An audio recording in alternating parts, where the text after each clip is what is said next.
ചേട്ടനിപ്പോ police സ്റ്റേഷനിലാണോ താമസം? താമസമൊന്നും ഇല്ലെന്നേ, പിന്നെ തീറ്റ കൊടുക്കാൻ വേണ്ടി മാത്രം പോണതാ. ഓ,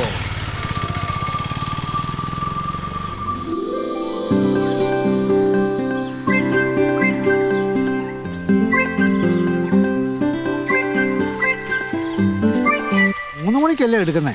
ആ പെൺകുട്ടിയുടെ കാര്യം ഓർക്കുമ്പോഴാ കഷ്ടം. ആ കൊച്ചിന്റെ അമ്മ എങ്ങാനും ഇനിയും വരൂ? ഏയ്, വേറെ സ്ഥലം കണ്ടി പുറത്തെങ്ങാണ്ടുവാ.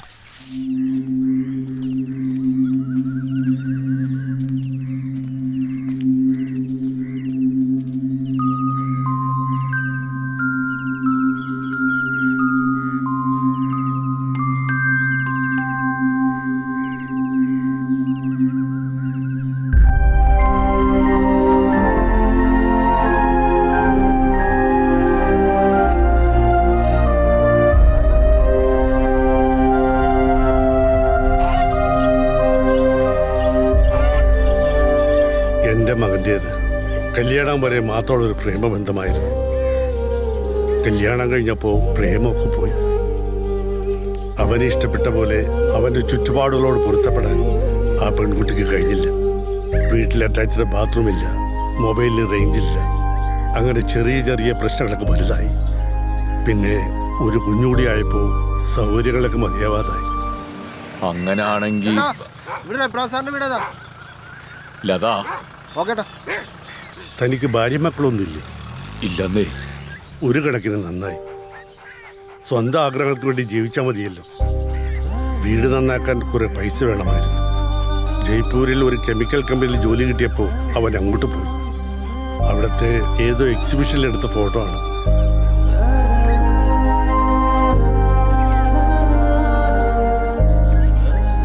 ഈ ഫോട്ടോ കണ്ടത് മുതൽ കൊച്ചുമോൾക്ക് ഒരേ ഒരു നിർബന്ധം, ഇതുപോലൊരു തത്ത വേണമെന്ന്. ബാക്കി ഞാൻ തന്നോളാം. ഇതൊരു 30,000 രൂപയുണ്ട്. ഇതെടുത്തിട്ട് ആ തത്ത എനിക്ക് തരണം. മരിച്ചുപോയ എന്റെ മകന്റെ ആഗ്രഹം. അച്ഛൻ തത്തയെ കൊണ്ടുവരുന്നതും കാത്ത് അവള് വീട്ടില് അവന്റെ മോൾക്ക് വേണ്ടിയാ. ഈ തത്ത എനിക്ക് തരണം. എന്റെ മകൻ പോയി.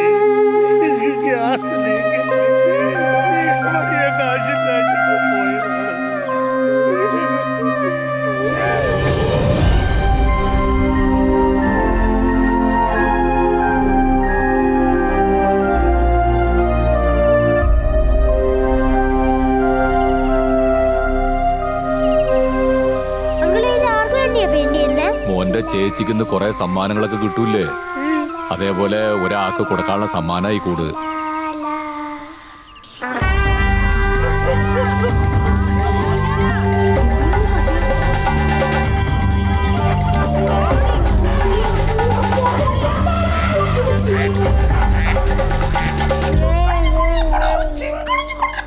എഞ്ചടി കള്ളി. ഹലോ, താനിവിടെ പോലീസ് സ്റ്റേഷനാണോ നടത്തുന്നത് അതോ കാഴ്ച ബംഗ്ലാവോ? സോറി മാഡം, എത്രയും പെട്ടെന്ന് തന്നെ എല്ലാ ആനിമൽസിനെയും ഇവിടുന്ന് മാറ്റുന്നുണ്ട്. Stop it. അയാൾ അതിന്റെ എല്ലാ പേപ്പറുകളും ലൈസൻസ് സബ്മിറ്റ് ചെയ്തതല്ലേ? ആ ആനിമൽ പ്രൊട്ടക്ഷൻ അതോറിറ്റിക്കാരെ ഇട്ടിട്ട് പോവുകയും ചെയ്തു. അയാൾ താമസിക്കുന്ന സ്ഥലത്ത് നിന്ന് അവറ്റകളെ മാറ്റണമെന്നാണല്ലോ കോർട്ട് ഓർഡർ. അവിടെ നിന്ന് അതിനെ കൊണ്ടുപോയിക്കളാം ഞാൻ പറഞ്ഞു മാഡം. പക്ഷേ അവിടെ കടിക്കല്ലേ, അവിടെ കടിക്കല്ലേ, ചെവി കടിക്കല്ലേ കള്ളി. നോൺസെൻസ്. ഇവളോട് പറഞ്ഞതാ മാഡം. അതിന്റെ ഗാർഡിയനോട് എല്ലാത്തിനെയും അവിടുന്ന് കൊണ്ടുപോകാൻ പറയണം. അയാൾക്ക് പോകാൻ വേറെ സ്ഥലമില്ല മാഡം, അതാ. പിന്നെ ആ നക്ഷത്രാമയെ വിൽക്കാൻ നോക്കിയ ആളെ കോർട്ടിൽ പ്രസന്റ് ചെയ്തോ? ഇല്ല മാഡം, ആ കേസ് തള്ളിപ്പോവും. വൈ? അത് സാധാരണ ആമയായിരുന്നു. അതിനെ പെയിന്റ് അടിച്ച് നക്ഷത്രയാമയാക്കി അറബിക്ക് വിൽക്കാൻ ശ്രമിച്ചതാ. അതാ ഞാൻ പിടിച്ചത്. തനിക്ക് കിട്ടുന്നതൊക്കെ ഇങ്ങനത്തെ കേസാണല്ലോ. അവിടെ മുത്തല്ലേ, മുത്തല്ലേ. എനിക്ക് ഇക്കളി സഹിക്കാം.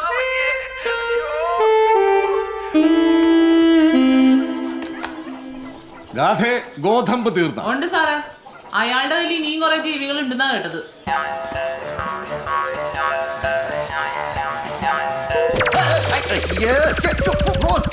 സാറേ, ഇതിന് വല്ല ക്യാരറ്റ് മേടിച്ചു കൊടുക്കട്ടാ. വെളുപ്പിന് 5:30 മണിക്ക് എണീറ്റതാ. വെളുപ്പിന് 5:30 മണിക്ക് എണീക്കാൻ നീയാളെ ഗുരുവായൂർ മേൽശാന്തിയാ. ഞാൻ നോണയല്ല സാറേ, ഒരു 5:30-6 മണിയായപ്പോ ഈ കോഴിയെല്ലാം കൂവാൻ തുടങ്ങിയിട്ട് ഇവിടെ ആരും ഉറങ്ങിയിട്ടില്ല. മുമ്പിൽ 2 കുതിരകട കാണാമോ? ഇല്ല. ആ എന്നാ നിർത്തിക്കേ. പനയോല കാരണം ഒന്നും കാണാൻ പറ്റുന്നില്ല. ആ നീ ഇങ്ങോട്ട് മാറിയേ മാറിയേ. ഏയ് നീ മാറ. ആ നീ കയറി പോട്ടെ പോട്ടെ ഇങ്ങോട്ട്. എങ്ങോട്ടാ? വലത്തോട്ട് ഓടിച്ചെടുക്കണ ഇറക്കാ. ആ സിയുടെ വീട്ടിൽ നിന്ന് ഞാൻ പന വെട്ടിയെന്ന് മൂപ്പര് അറിയരുത് കേട്ടോ. അകത്തും ഒന്ന് കൈവച്ചെന്നേ. ഒന്ന് പോയി ഹെൽപ്പ് ചെയ്ത് കുറവോ? ശരി സാർ. ജനമൈത്രി പോലീസ് ഇപ്പൊ മൃഗമൈത്രി പോലീസായി.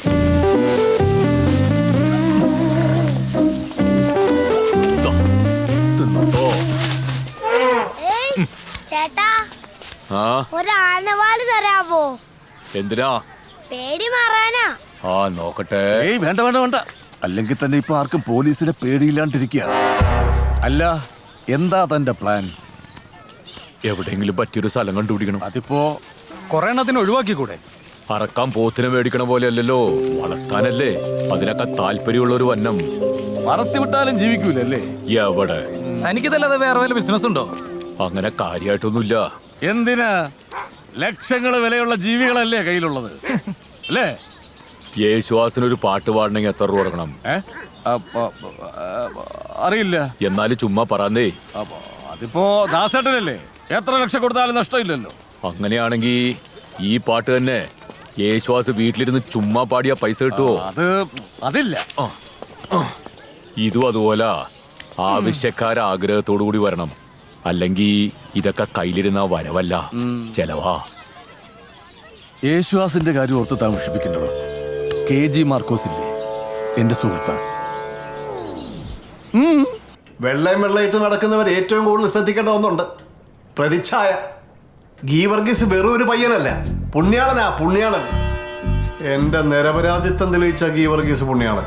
കാറിന്റെ സീറ്റിന്റെ അടിയിൽ ഒരു തത്തയെ കിട്ടുമ്പോ താനും എന്നോട് പറയണ്ടേ? അത് പിന്നെ ചേക്കേറാൻ ഒരു ചില്ല ഇല്ലാതെ വന്നപ്പോ മുട്ടയിടാൻ കയറിയാണെന്ന് വിചാരിച്ചു. 24 എനിക്ക് രാശിയില്ലാത്ത ഡേറ്റാ.